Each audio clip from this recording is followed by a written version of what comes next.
Well, it appears that I'm still figuring out how to get this thing running. So I'm going to do a review of the January 21st Q-Anon posting, but I want to talk about what is much more important than that. And I think we need to keep it in perspective. And I think it is critical that we keep it in perspective because, you know, whether this is real or fake, it does not matter. The issues are issues which matter to us. The source of the material is of concern to us. The issues are the ones that speak loudest to us. And they bring up issues which are far greater even than the issues which are discussed with QAnon. And the question then is, are we going to crawl back in our holes if it's not real? Are we all going to just wait for somebody else to come along that says, gee, wake up?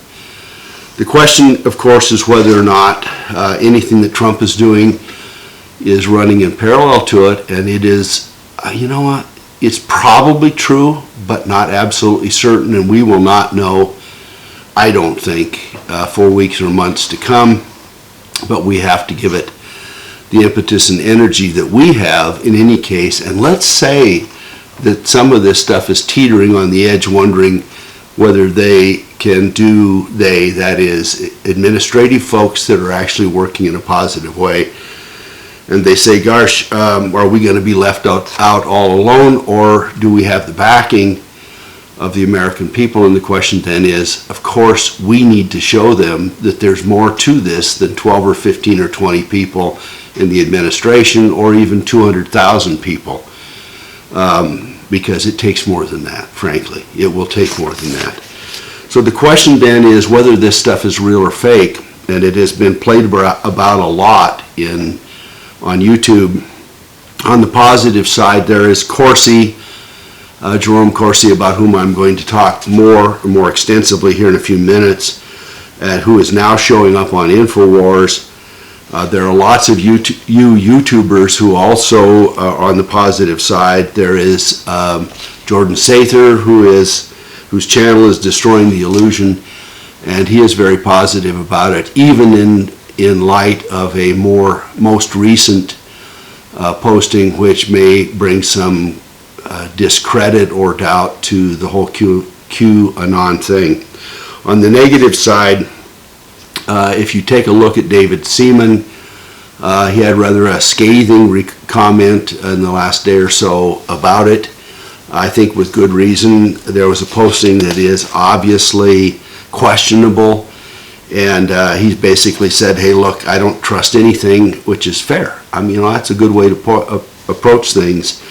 Approaching things with a scientific method makes really, really good sense, and I think he does that. And then there are negative folks who are very cynical about any of this and treat this like all of the rest of the stuff for eons back that says the end of the world is coming, Armageddon is coming, you know, far out stuff like there's actually a spaceship on the backside of a comet, and if we all castrate ourselves, we can jump on, right? So one of the articles, and it's about a 40-minute article or so, is by Daniel, the dark journalist, on the Hagman and Hagman report. I think both Hagmans and Danny make all kinds of comments, both cynical, questionable, and snide even. And I wonder, when someone calls himself the dark journalist, whether we ought to take him seriously. But I mean, who wants to be dark, right? And if that's in fact the case, then it's maybe all the more problematic. And there are others that are in the middle. The American intelligence media, which if you haven't looked at it, is a great source. There are a couple of pseudonyms, Thomas Paine and Betsy Ross, that have a website called Aim for Truth, with the 4 in the middle, the number 4, aimfortruth.org. He says he's a former NSA guy and looks at it from that perspective. Claims to be part of a bigger network, which I think is probably true, and brings in some things which are in perfect parallel with the kind of scary stuff that many of us have talked about and looked at over the last months and years, to the effect that there is a grand convergence coming that is the impetus of two things coming together, the grand convergence. And that is, on one side, there is the control of critical assets and organizations. And folks, for most of you who might be looking at what I'm doing, we recognize that the mainstream media is an obvious problem. We realize that major banking interests are a major problem. We watch our three-letter organizations, the CIA and others, that are clearly playing and have been playing for decades, if not longer. We look at foreign governments. We look at an awful lot of the political folks that cannot speak truth at all. And frankly, there are almost no political operatives who speak any truth, a point about which I am very critical. And that is one side of it. The other side of it, and this is most important, because 1984 understates what is possible now.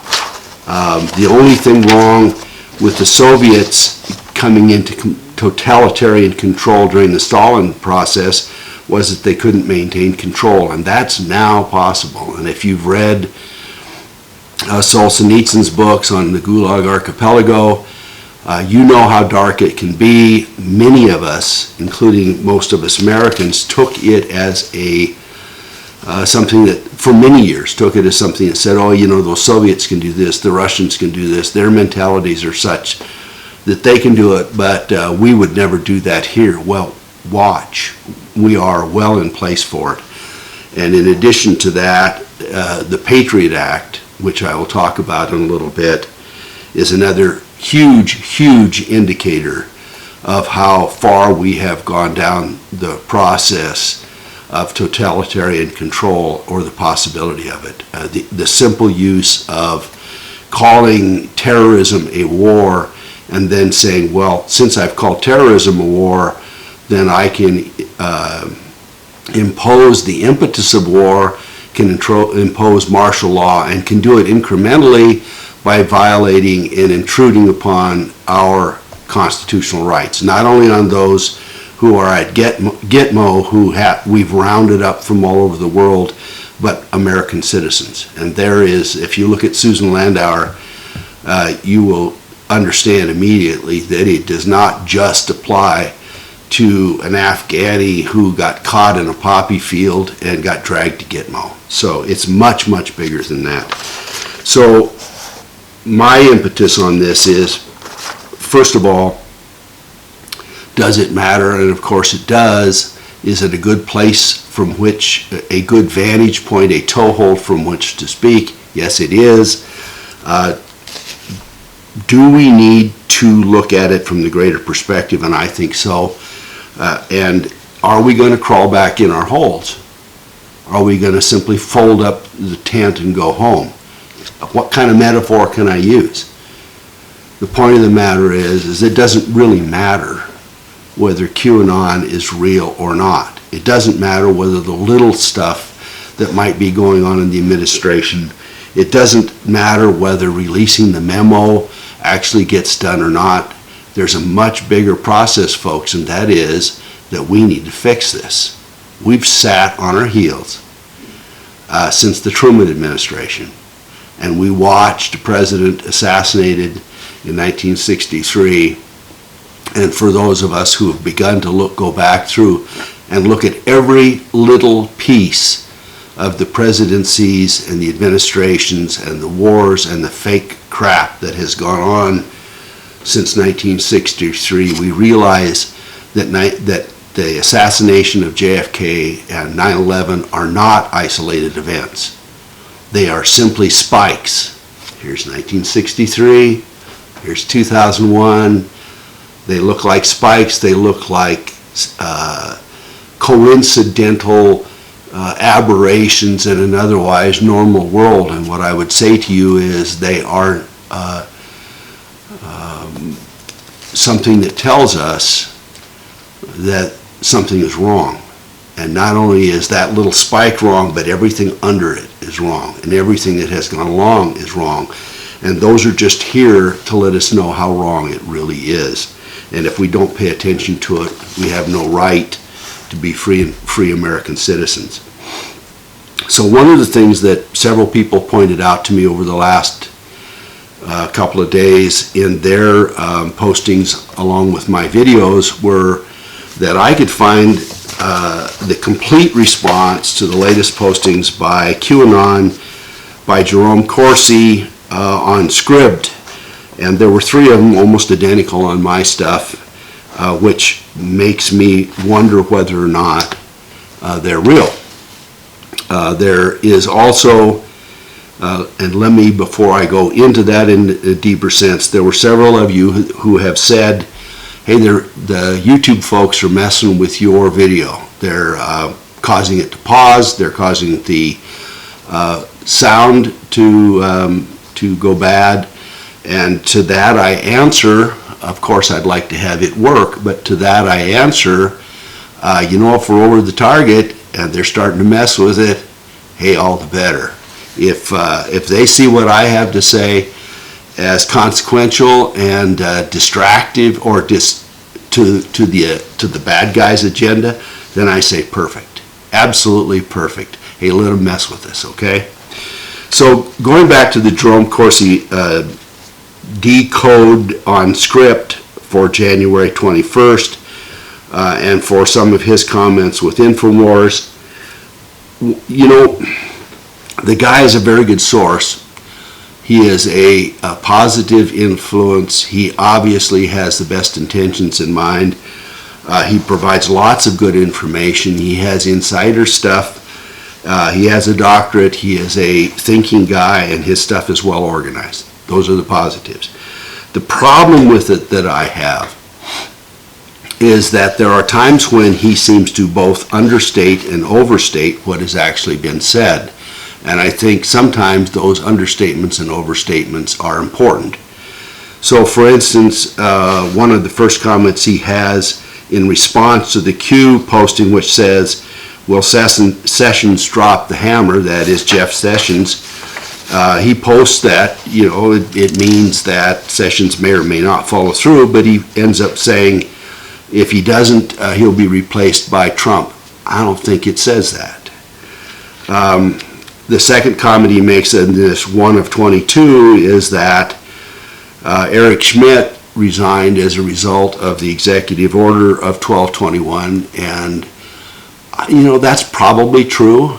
They certainly are coincident, that's for certain. And he relates to it as part of the Magnitsky Act, and the Magnitsky Act has to do with holding assets for certain individuals who were players. But the executive order that is on 1221 is potentially vastly greater than that, and I think we need to take cognizance of that. I pointed this out in a previous posting, but let me just make you aware of how important I think it might be. Let's take the biggest players. Let's take the bankers, okay? Let's take the trillion-dollar bankers, and let's say that it can be shown that they have colluded both with trafficking, with drugs, with military stuff, with infiltration of the mainstream media, with fake news, with perhaps involvement or engagement in these huge events like 9/11, and even with the wars including Iraq and Afghanistan and others before it. Let's say that there is any toehold on any of that. Let's say that they are clearing funds out, that they are laundering funds. If any of that can be shown, it isn't just a little player. It isn't somebody who's dealing drugs. It isn't somebody who's hauling drugs from Afghanistan or is trading guns or is even feeding ISIS. Those all sound like huge problems, and they are. They are huge problems, but they're small compared to the big one. And so what I'm saying to you is, if in fact these kinds of things can be shown and they relate to the major players, those major players' assets can be frozen. Do you have any idea how huge that is? Shut down the Fed. Now, we're not talking about auditing it. We're not talking about Chavez, who suggested in Congress that they audit it and then he immediately resigned. We're not talking about curtailing it. We're not talking about, excuse me, we're not talking about paralleling it and having our own currency as Kennedy did. We're not talking about limiting its applications. We're talking about shutting it down. We're talking about freezing all of the assets, freezing the debt. And as the guy from American Intelligence Media suggested, Thomas Paine suggested, and I fully concur, there's a reset. And the reset button's not a little reset button, folks. It's a big reset button, and that is, we simply disallow 18 or 20 trillion dollars worth of debt that supposedly are being maintained through the Federal Reserve. We just disallow it. We toss it out because it is obviously criminally obtained. And we can show, if you dig deep, if they actually drain the swamp, at the bottom of the swamp there is this giant dragon, a cavern with a giant dragon. It's not little snakes, it's not little sea creatures, it's a giant dragon, or a dragon den with a number of dragons. And if we freeze those assets, folks, the world changes. The world changes overnight. But it means taking the bankers out of all of these dysfunctional organizations. It means taking our three-letter organizations out of all of these others. You know, when we have organizations like the CIA that are supposedly protecting us internationally, that are working outside of our borders, and they are concurrently financing the mainstream media. They have players inside that are giving us disinformation, and they are financing major electronic organizations, major corporations, and the folks that are causing us harm in lots of ways, including Google and all the electronic folks, which our boy Q-Anon has talked about. You know, Q-Anon talks about these guys, Twitter, Facebook, Google, Amazon, Tesla, Reddit, and the mainstream media, right? Well, if our three-letter organizations are involved in those, and there is evidence to that effect, they have to be gone. And we have to ensure statutorily and perhaps constitutionally that nothing in the federal government is co-involved with major corporations, is co-involved with any military development, is co-involved with any of the media, is co-involved with any antitrust violating organizations, or with any of the internet organizations. They must be out. They must be out of all of those. They must be out of the chemtrail folks. They must be out of the drugs. There must be none of that going on anywhere, and they must not be engaging in illegal activities throughout the world or overturning other governments. We need to get them out of all of that. So as far as Corsi and the script thing, there are comments about him, whether or not this Nunes memo is going to cause a shift in the approach. Certainly, if in fact Mueller and the rest of his cohorts were involved or can be shown to be involved, and I think there probably is indication of that, that whole special investigation should be shut down and investigated.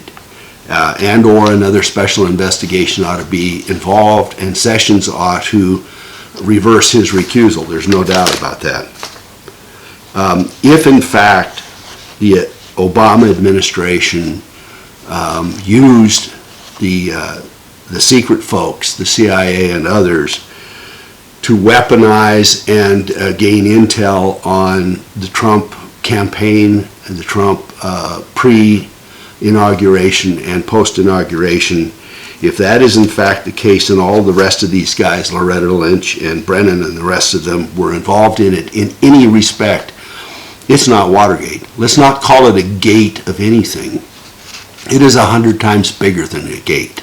It's a pasture, it's a field, it's a prairie. It is the great American desert. It's so much bigger than a gate, there's nothing to it. So let's get serious about it. There are some comments that Corsi makes about things like the Muslim Brotherhood with rogue ops. You know, is that part of it or not? There are some comments that he makes about Q said taking command away from the generals, and he ends up discussing about LGBT and Israel and North Korea and Middle East and Muslims, etc. That is certainly, those are in some fashion problems, maybe not problems, but they're not at the core of the process. And taking command away from the generals has to do with a real problem of selecting people who will not make known what is really going on. So one of the things that I did not talk about in the previous one was this SAP sell-off, which apparently is a special asset program, which is high intelligence stuff. I think that's been going on since Clinton. It probably has been going on since H.W. Bush and maybe before that.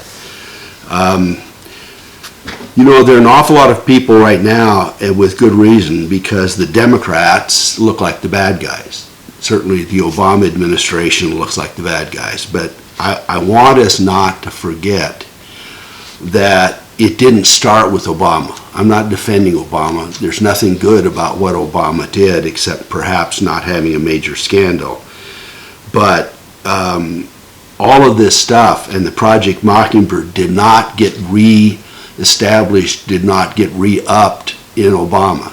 It was fully ongoing in George W. Bush. And not to take a party side on it, let's be clear that it's not party-wide.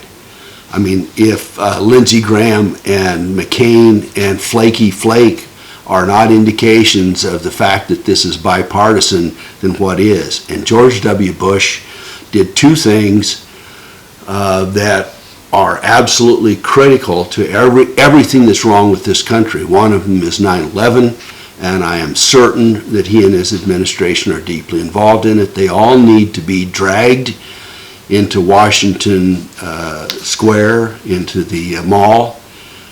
We need to have public hangings. We need to amend the American statutes that provide for death penalty for treason, and include that and make sure that it includes hangings and public hangings so that we can hang hundreds of them in the Washington Mall all at the same time. I want them to have due process, but when we get done, I want us to make sure that cleaning them out, the way that we clean them out, makes certain that nobody would dare do it again for a couple hundred years.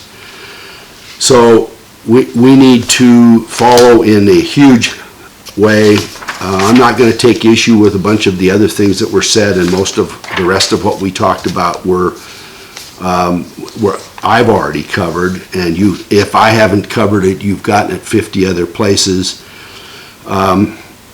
Certainly the issues with regard to where an awful lot of stuff has gone on over the last 8 years, but it was going on before, is to get rid of the Second Amendment. And let me be really clear. I don't really like guns personally. I'm not a guy that polishes guns and that loads my own ammunition. I'm not sure that I would defend myself with a gun no matter what, although I have other ways. And I do have guns. But, you know, I've always been uncomfortable with all of this, and the NRA stuff made me uncomfortable. It is in the last couple of years that I've realized, and forgive me for being so slow about it, that without our Second Amendment and without 300 million guns out here, the takedown would probably already have happened. And it isn't to say that that our detractors don't have weapons that will neutralize most of the gun stuff. It just would be really, really messy, and they're not assured to win. So we need guns like we've never needed guns before, and it is odd, I have to admit, for me to say that. So the whole Clinton thing has to do not with just her being an actor, but the fact that this is all treason. It's not just something's wrong, it's treason. And there should be the death penalty. There are discussions about, in the Q stuff, about killing the economy. Well, let me tell you something. If you look at the dragons, if you look at the big players, this has been going on for at least 40 years. And you can look at the whole dissemblement of the middle class since in the mid-1970s. In 1975, 2/3 of the assets of this country were owned by the middle class, and the middle class made up well over a majority of the population. Today, the middle class is less than half of the population, and 2/3 of those assets have switched to the wealthiest part of our populace. And so, you know, I will discuss what 9/11 did for, or not 9/11, but what 2008 did for us, the reset that the bankers did in 2008, because it gutted the middle class, and it took the huge asset that many of us had, our homes, and destroyed that part of the middle class for many, many of us. And for millennials, there has been no recovery. There really has been no recovery. So there's another comment in the Corsi thing about whether or not martial law could be imposed, whether or not our rights can be curtailed. Listen, this goes back again. This is not Obama.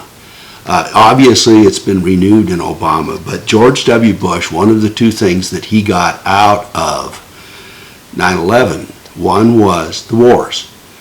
When have we ever had a 16-year and ongoing multi-trillion-dollar war that disrupted tens of millions of people and ripped them out of their homes and destroyed part of the country? I mean, and why would we be surprised that some of those folks would be terrorists? Why? I mean, if you did what we have done to the Middle East, to me, let me guarantee you, I would be a terrorist. Let me make absolutely clear. And let me also make clear that I wouldn't be shooting 12 people in a movie house or taking down a few folks in San Bernardino. Let me make clear, that would not happen. I would be a terrorist, and I would be a lot better than they are. So, but the other part of it is that Bush got done, little shrubby Bush, is the Patriot Act. And obviously, Congress passed it for him. I mean, the shrill problem reaction solution was, we've got a war ongoing, it's a terrorist war, it's a war against the terrorists, and we can curtail everyone's human rights, our fundamental rights, our constitutional rights, our Bill of Rights. We can curtail them if we say it's true, and therefore we can destroy the Bill of Rights, folks. And it doesn't just apply, as I said earlier, to a few folks that we dragged to Gitmo. It applies to all of us. So let's be clear about it. Of course, he makes some kind of comment that maybe, possibly, Antonin Scalia was murdered.